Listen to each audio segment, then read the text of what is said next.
Okay, my name is Tim and I am an alcoholic. Hi, Tim. All right, so tonight, week 5, step 5. Week 5, step 5. Tonight we're going to be talking in the big book, page 72 through all of 75, which is sort of a short read. And then we're going to go out of the 12 and 12, because we have such a short read. We're going to do all of the step, which starts on page 55 and goes through 62. So we're going to do all of that read, and then we'll have enough time at the end for some questions. Some of you probably already have done your 4th step. You filled it out, and maybe you've already approached someone and have done your 5th step or not. If you haven't, it's okay. You still have another week to do it, because keep in mind, when you come back the following week, next Tuesday, you should have your 5th step done, 4th and 5th step done, because that night is step 6. And if you want to stay on target, that's where you want to be. The other thing I would say is it's great to learn about a step, but it's much more important to do the step rather than, all this sort of nuances that are great informational stuff, but does you no good if you don't actually do it. And we're going to talk about some of the significant reasons on why we should. Big book, page 72, chapter 6, into action. Having made our personal inventory. What's that? Step 4. What shall we do about it? We have been trying to get a new attitude, a new relationship with our Creator, and to discover the obstacles in our path. So, as we've said using other words in the past, is if we have resentments, fears, and harms that we are ashamed of or harms that we have not made amends of, it's blocking us from the sunlight of the Spirit. So that's another way of saying obstacles in our path. What's our path? To be able to do good 12-step work, right? To relieve suffering in the world is our goal. It's big. It's a big ticket. We had admitted certain defects. We have ascertained in a rough way what the trouble is, and we have put our finger on the weak items in our personal inventory. That means that's what we got out of writing our 4th step. Now, these are about to be cast out. This requires action on our part, which, when completed, will mean that we have admitted to God, to ourselves, and to another human being the exact nature of our defects. This brings us to the 5th step in the program of recovery mentioned in the preceding chapter. So, until we've admitted to God, ourselves, and to another human being, we've actually not done step 5. This is perhaps difficult, especially discussing our defects with another person. We think we have done well enough in admitting these things to ourselves. There is doubt about that. In actual practice, we usually find a solitary self-appraisal insufficient. Many of us thought it necessary to go much further. We will be more reconciled to discussing ourselves with another person when we see good reasons, plural, why we should do so. The best reason first. If we skip this vital step, we may not overcome drinking. That's a pretty good reason, right? If we're here to give up booze and drugs, and the big book tells us if you skip this step, you may not be successful, I think that's a pretty good reason. Time after time, newcomers have tried to keep to themselves certain facts about their lives, trying to avoid this humbling experience. They have turned to easier methods.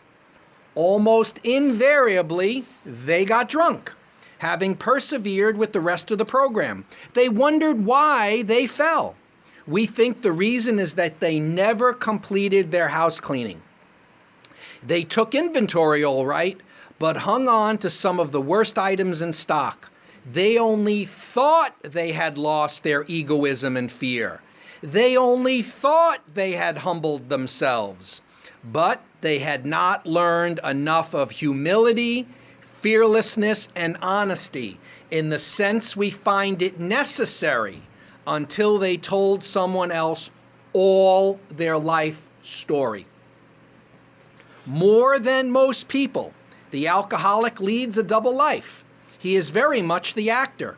To the outer world, he presents his stage character. This is the one he likes his fellows to see. He wants to enjoy a certain reputation, but knows in his heart he doesn't deserve it. The inconsistency is made worse by the things he does on his sprees. Coming to his senses, he is revolted at certain episodes he vaguely remembers. These memories are a nightmare. He trembles to think someone might have observed him. As fast as he can, he pushes these memories far inside himself. He hopes they will never see the light of day. He is under constant fear and tension. That makes for more drinking. Psychologists are inclined to agree with us. We have spent thousands of dollars for examinations. We know but few instances where we have given these doctors a fair break. We have seldom told them the whole truth, nor have we followed their advice. Unwilling to be honest with these sympathetic men, we were honest with no one else. Small wonder many in the medical profession have a low opinion of alcoholics and their chance for recovery. We must be entirely honest with somebody if we expect to live long or happily in this world. Rightly and naturally, we think well before we choose the person or persons. So that tells us that it can be singular, one person, or more than one. You may tell your sponsor 9 of the 10 things that are pertinent, and the 10th thing you find needs to be told to somebody else, like your rabbi or psychologist or priest or whatever. You get it? So it can be more than one person. Person or persons with whom to take this intimate and confidential step. Those of us belonging to a religious denomination which requires confession must, and of course, will want to go to the properly appointed authority whose duty it is to receive it. Though we have no religious connection, we may still do well to talk with someone ordained by an established religion. We often find such a person quick to see and understand our problem. Of course, we sometimes encounter people who do not understand alcoholics. If we cannot or would rather not do this, we search our acquaintance for a closed-mouthed, understanding friend. Perhaps our doctor or psychologist will be the person. It may be one of our own family, but we cannot disclose anything to our wives or our parents which will hurt them and make them unhappy. We have no right to save our own skin at another person's expense. Such parts of our story we tell to someone who will understand yet be unaffected. The rule is we must be hard on ourselves, but always considerate of others. Notwithstanding the great necessity for discussing ourselves with someone, it may be one is so situated that there is no suitable person available. If that is so, this step may be postponed. Only, however, if we hold ourselves in complete readiness to go through with it at the first opportunity. We say this because we are very anxious that we talk to the right person. It is important that he be able to keep a confidence. That's number one. That he fully understand and approve what we are driving at. That's number 2. These are criteria, right? Here's number 3. That he will not try to change our plan. But we must not use this as a mere excuse to postpone. When we decide who is to hear our story, we waste no time. We have written inventory, and we are prepared for a long talk. We explain to our partner what we are about to do and why we have to do it. He should realize that we are engaged upon a life and death errand. Most people approached in this way will be glad to help. They will be honored by our confidence. We pocket our pride, humility, and go to it, illuminating every twist of character, every dark cranny of the past. Once we have taken this step, withholding nothing, we are delighted. We could look the world in the eye. We can be alone at perfect peace and ease. Here's the promises for doing step 5. Here they are. Our fears fall from us. We begin to feel the nearness of our Creator. We may have had certain spiritual beliefs, but now we are beginning to have a spiritual experience. The feeling that the drink problem has disappeared will often come strongly. We feel we are on the broad highway, walking hand in hand with the spirit of the universe. So those are all promises for taking the 5th step. So what happens after we do our 5th step? Returning home. We find a place where we can be quiet for an hour, carefully reviewing what we have done.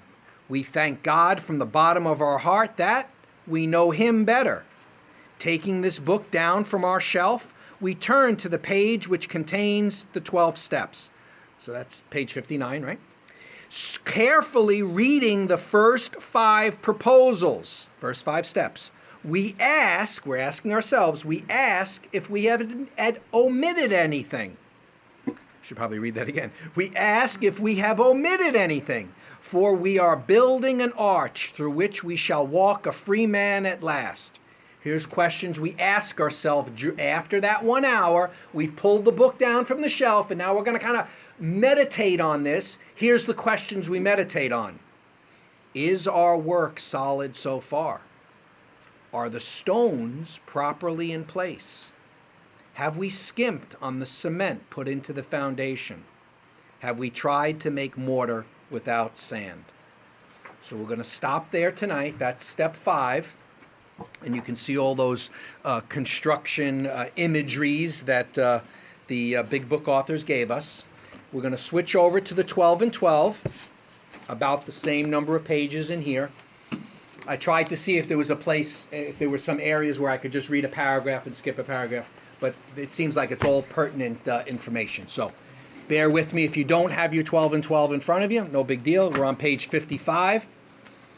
And it is reading all of step 5 out of the 12 and 12. And I think I'm confident you'll feel as though this was worth our time. So reminding us that the step says, admit it to God, to ourselves, and to another human being, the exact nature of our wrongs. All of AA's 12 steps ask to go contrary to our natural desires. They all deflate our egos, our false self. When it comes to ego deflation, few steps are harder to take than 5, but scarcely any step is more necessary to long-time sobriety and peace of mind than this one. AA experience has taught us we cannot live alone with our pressing problems and the character defects which cause or aggravate them. If we have swept the searchlight of step 4 back and forth over our careers, and it has revealed in stark relief those experiences we'd rather not remember, if we have come to know how wrong thinking and action have hurt us and others, then we need to quit living by ourselves with those tormenting ghosts of yesterday. Gets more urgent than ever. We have to talk to somebody about them. So intense, though, is our fear and reluctance to do this that many AAs at first try to bypass step 5. We search for an easier way, which usually consists of the general and fairly painless admission that when drinking, we were sometimes bad actors. Then, for good measure, we add dramatic descriptions of that part of our drinking behavior which our friends probably know about anyhow. But of the things which really bother and burn us, we say nothing. Certain distressing or humiliating memories, we tell ourselves, ought not be shared with anyone. These will remain our secret. Not a soul must ever know. We hope they'll go to the grave with us. Yet, If AA's experience means anything at all, this is not only unwise, but it is actually a perilous resolve. Few muddled attitudes have caused us more trouble than holding back on step 5. Some people are unable to stay sober at all. Others will relapse periodically until they really clean house. Even AA old-timers, sober for years, often pay dearly for skimping this step. They will tell how they tried to carry the load alone, how much they suffered of irritability, anxiety, remorse, and depression, and how, unconsciously seeking relief, they would sometimes accuse even their best friends of the very character defects they themselves were trying to conceal. They always discovered that relief never came by confessing the sins of other people. Everybody had to confess his own. This practice of admitting one's defects to another person is, of course, very ancient. It has been validated in every century and it characterizes the lives of all spiritually centered and truly religious people. But today, religion is by no means the sole advocate of this saving principle. Psychiatrists and psychologists point out the deep need every human being has for practical insight and knowledge of his own personality flaws, and for a discussion of them with an understanding and trustworthy person. So far as alcoholics are concerned, AA would go even further. Most of us would declare that without a fearless admission of our defects to another human being, we could not stay sober. It seems plain that the grace of God will not enter to expel our destructive obsessions until we are willing to try this. What are we likely to receive from step 5? For one thing, we shall get rid of that terrible sense of isolation we've always had. Almost without exception, alcoholics are tortured by loneliness. Even before our drinking got bad and people began to cut us off, nearly all of us suffered the feeling that we didn't quite belong. Either we were shy and dared not draw near others, or we were apt to be noisy good fellows, craving attention and companionship, but never getting it, at least to our way of thinking. There was always that mysterious barrier which we could neither surmount nor understand. It was as if we were actors on a stage, suddenly realizing that we did not know a single line of our parts. That's one reason we loved alcohol too well. It did let us act extemporaneously. But even Bacchus boomeranged on us, and we were finally struck down and left in terrible loneliness. When we reached AA, and for the first time in our lives stood among people who seemed to understand, the sense of belonging was tremendously exciting. We thought the isolation problem had been solved, but we soon discovered that while we weren't alone anymore in a social sense, we still suffered many of the old pangs of anxious apartness. Until we had talked with complete candor of our conflicts and had listened to someone else do the same thing, we still didn't belong. Step 5 was the answer. It was the beginning of true kinship with man and God. This vital step was also the means by which we began to get the feeling that we could be forgiven no matter what we had thought or done. Often it was while working on this step with our sponsors or spiritual advisors that we first felt truly able to forgive others, no matter how deeply we had felt they had wronged us. Last week I had said I didn't know if forgiveness was such an important element of having a resentment. In other words, to let something go and actually forgive the person. I've changed my mind. I'm reading this more clearly now, and it says forgiveness is an element of letting the resentment go.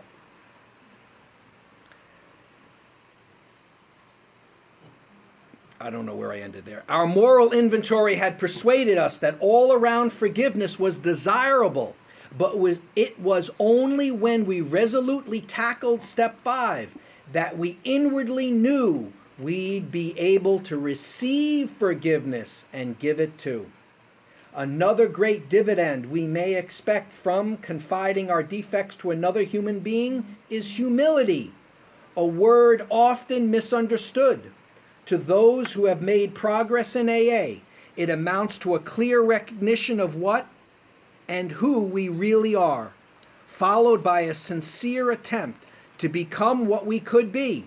Therefore, our first practical move toward humility must consist of recognizing our deficiencies.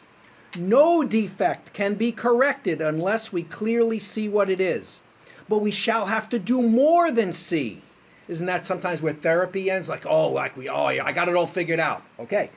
The objective look at ourselves we achieved in step 4 was, after all, only a look.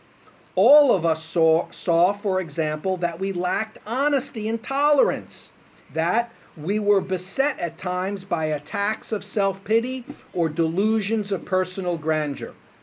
But while this was a humiliating experience, it didn't necessarily mean that we had yet acquired much actual humility. Though now recognized, our defects were still there. Something had to be done about them, and we soon found, triple underlined, we soon found that we could not wish or will them away by ourselves. We're powerless over them. We don't have the power to get rid of them. More realism, and therefore more honesty about ourselves, are the great gains to make under the influence of step 5. As we took inventory, we began to suspect how much trouble self-delusion had been causing us. This had brought a disturbing reflection. If all our lives had been more or less if all our lives we had more or less fooled ourselves, how could we now be so sure that we weren't still self-deceived?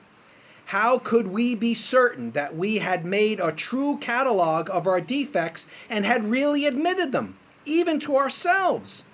Because we were still bothered by fear, self-pity, and hurt feelings, it was probable we couldn't appraise ourselves fairly at all. It was probable we couldn't appraise ourselves fairly at all. Too much guilt and remorse might cause us to dramatize and exaggerate our shortcomings. Or anger and hurt pride might be the smokescreen under which we were hiding some of our defects while we blamed others for them.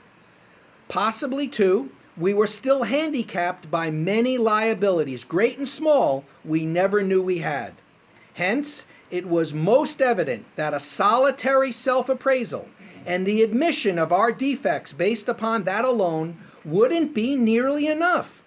We'd have to have outside help if we were surely to know and admit the truth about ourselves, the help of God and another human being. Only by discussing ourselves, holding back nothing, only by being willing to take advice and accept direction, could we set foot on the road to straight thinking, solid honesty, and genuine humility. Yet many of us still hung back. We said, why can't God, as we understand him, tell us where we were astray? If the Creator gave us our lives in the first place, then he must know in every detail where we have since gone wrong. Why don't we make our admissions to him directly? Why do we need to bring anyone else into this? At this stage, the difficulties of trying to deal rightly with God by ourselves are twofold. Though we may at first be startled to realize that God knows all about us, we are apt to get used to that quite quickly. Somehow, being alone with God doesn't seem as embarrassing as facing up to another person.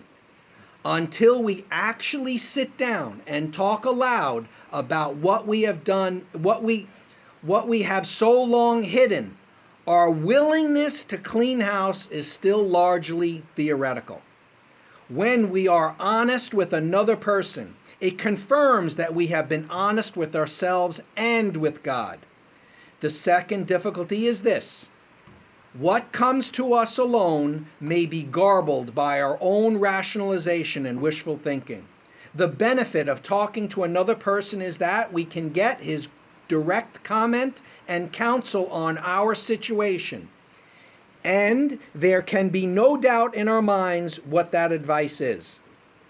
Going it alone in spiritual matters is dangerous.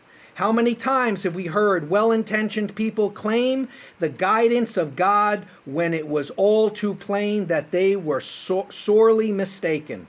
Lacking both practice and humility, they had deluded themselves and were able to justify the most arrant nonsense on the ground that this was what God had told them.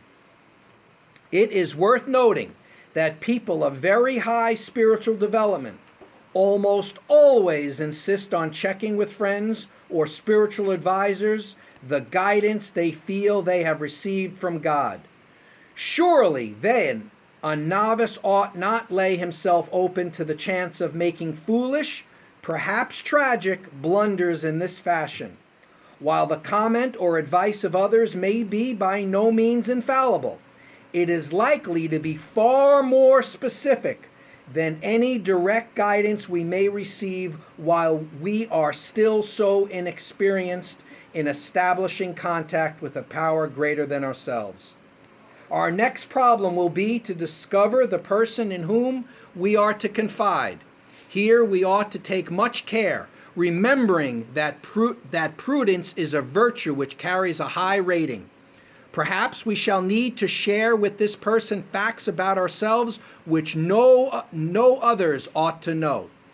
We shall want to speak with someone who is experienced, who not only has stayed dry, but has been able to surmount other serious difficulties. Difficulties, perhaps, like our own. This person may turn out to be one's sponsor, but not necessarily so. If you have developed a high confidence in him, and his temperament and problems are close to your own, then such a choice will be good. Besides, your sponsor already has the advantage of knowing something about your case. Perhaps, though, your relation to him is such that you would care to reveal only part of your story. If this is the situation, by all means do so, for you ought to make a beginning as soon as you can. It may turn out, however, that you'll choose someone else for the more difficult and deeper revelations. This individual may be entirely outside of AA. For example, your clergyman or your doctor. For some of us, a complete stranger may prove the best bet. The real tests of the situation are your own willingness to confide and your full confidence in the one with whom you share your first accurate self-survey. Even when you've found the person, it frequently takes great resolution to approach him or her. No one ought to say the AA program requires no willpower. Here is one place you may require all you've got. Here is one place you may require all you've got. Happily, though, the chances are that you will be in for a very pleasant surprise. When your mission is carefully explained, and it is seen by the recipient of your confidence how helpful he can really be, the conversation will start easily and will soon become eager. Before long, your listener may well tell a story or two about himself, which will place you even more at ease. Provided you hold back nothing, your sense of relief will mount from minute to minute. The dammed up emotions of years break out of their confinement and miraculously vanish as soon as they are exposed. As the pain subsides, a healing tranquility takes its place. And when humility and serenity are so combined, something else of great moment is apt to occur. Many in AA, once an agnostic or atheistic, tells us that it was during this stage of step 5 that he first actually felt the presence of God. And even those who had faith already often become conscious of God as they never were before. This feeling of being at one with God and man, this emerging from isolation through the open and honest sharing of our terrible burden of guilt, brings us to a resting place where we may prepare ourselves for the following steps toward a full and meaningful sobriety.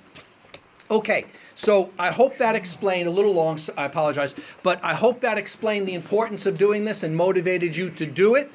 If you do it this week, you are going to come back next week, and we are, as a crew, going to do step 6 and continue on with the process. This 4 you doing by yourself at home, and 5 doing with some sort of sharing partner are really the only 2 steps that you're going to do outside this room, or agree to do outside this room. Once we get to step 9, for example, you're really just going to be agreeing to go out and make your amends. So with that, I think we're going to have plenty of time to go to a show of hands, and with that, I'm going to stop.